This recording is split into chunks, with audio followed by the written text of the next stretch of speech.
Izibalo zabahaqwe ngubhubhane lesifo iCOVID-19 zehle kakhulu njengoba ziya ngokwehla nezimpawu zalesifo ebantwini.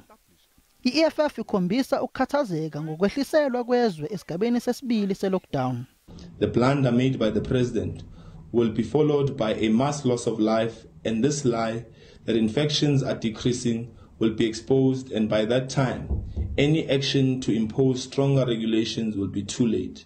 uMengameli Ramaphosa uthi yize izwe lilungiselela ukwehlela esigabeni esilandelayo se-lockdown, kodwa abantu abangajabuli kunalokho kumele baqhubeke nokuthobela imithetho yokuvalwa thaqa yokusebenza kwezinye izinto ezweni.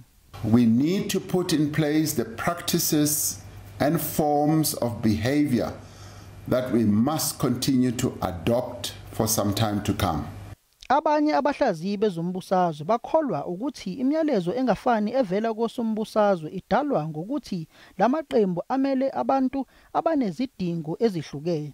Kwelinye icala uzofumanisa amaqela afana neDA okokuba banengxaki yokuba bacacise kubatyali zimali abasenokuba babaxhasa nangezimali njengeenkampani zecuba, iinkampani zotywala nezinye.